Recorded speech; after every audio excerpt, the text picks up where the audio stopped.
Have you noticed something?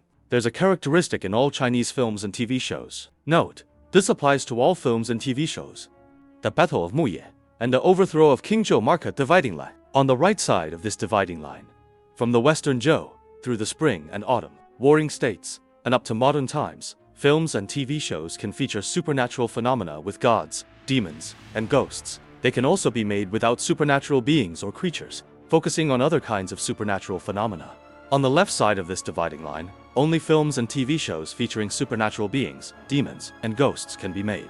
The founding of China marks another dividing line. The phrase, "No becoming a spirit after the founding of the country," is a joke among netizens.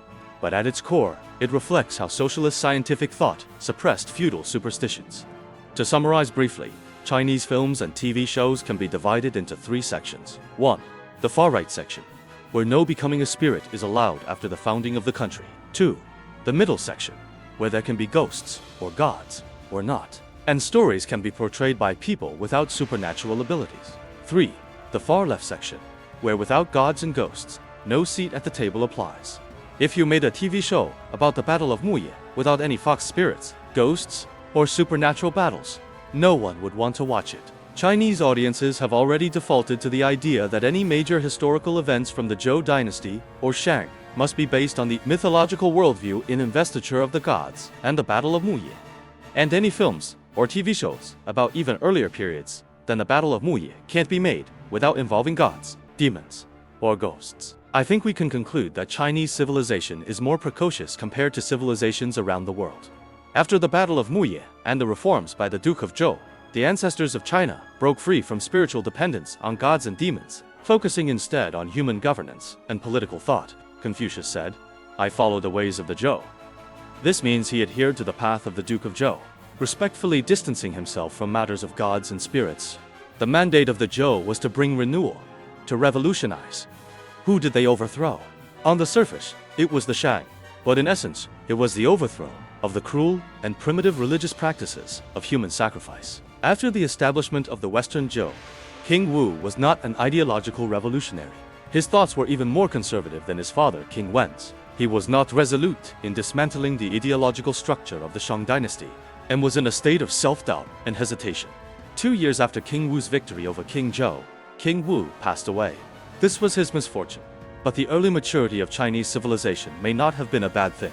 During the time his brother, the Duke of Zhou, was in power, he played a key role in early severing Chinese civilization from the terrifying Shang human sacrifice and spirit-worshipping practices.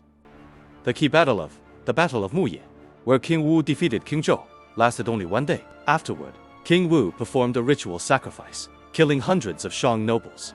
This shows his attitude toward the Shang system. Confucius's surname was the same as King Zhou of Shang. Confucius was actually a descendant of Shang nobility. Confucius studied the I Ching so thoroughly that the strings of his books wore out 3 times. He became so absorbed, he lost all taste for food. Through the historical records and texts he had access to at the Lu court, including the I Ching, Confucius became aware of the brutal and bloody human sacrifices worshipped by the Shang, a truth that the Duke of Zhou had worked hard to hide. The more he studied, the more Confucius appreciated the Duke of Zhou's decision not to completely eradicate the heavily sinful Shang, and the more he agreed with the Duke's political ideas.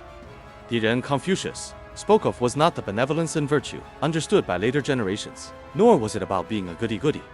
Instead, it referred to the Zhou dynasty's emphasis on the value, dignity, and respect for human life.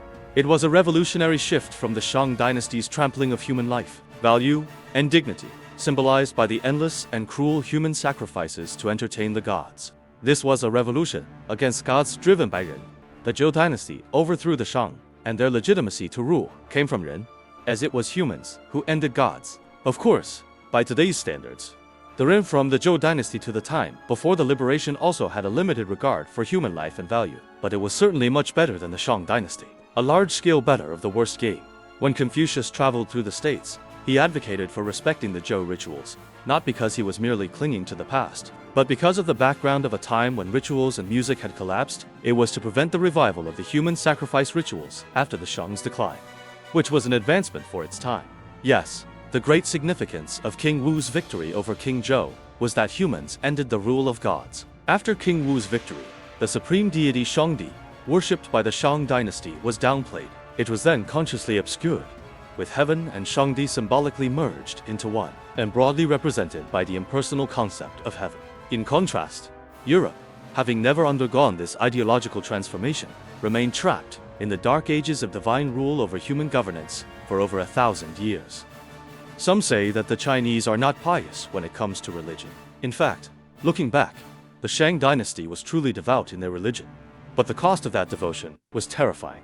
Bloody human sacrifices, literally eating humans. King Wu's victory over King Zhou and the Duke of Zhou's reforms helped Chinese civilization step out from the shadow of divine rule very early on. Back to the main point. I think the word Feng, Enfeoffed, Investiture of the Gods, is truly brilliant. On the surface, it seems like it is the investiture of 365 gods. But when considering the hidden ideological reform in the dark history, it unintentionally aligns with the concept of sealing. Yes, after King Wu's victory over King Zhou, gods were all sealed away. After King Wu's victory, gods could no longer intervene in human affairs, unless invited by humans. They were no longer allowed to meddle with the world, consuming blood sacrifices made with human flesh. I believe this was the greatest revolution in Chinese history. King Wu's victory over King Zhou and the Duke of Zhou's reforms, including the conspiracy led by King Wen and Zhang Zia. Finally, let me say one more thing. Why, after King Wu's victory over King Zhou, did no other dynasty ever again invest gods? Because no other dynasty was able to break through the spiritual and political framework established in the early Western Zhou, that is, human governance firmly suppressed divine rule. And gods were sealed by humans, no longer allowed to stir up chaos. Occasionally, breakaway regimes, or cults, or clueless rulers may try to stir things up with religious banners, but they won't last long. Since King Wu's victory, Chinese civilization has kept a deep-seated vigilance and aversion to the resurgence of divine rule in its very DNA. In the investiture of the gods, the large-scale deification of humans is essentially a form of usurpation and replacement. It demystified the gods, lowering their mysteriousness and unknowability. It can even be understood as a one-time, large-scale replacement of divine positions with human personalities. Once the filling was done, the rule of the original gods, the ancient great gods, came to a respectable end. The investiture of new gods, accompanied by the sealing of old gods, completed a spiritual revolution, changing both heaven and earth. This is what is meant by the investiture of the gods. That's it for today's video. If you enjoyed this content, please don't forget to like and subscribe. Your support means a lot to me. Thanks for watching, and see you next time.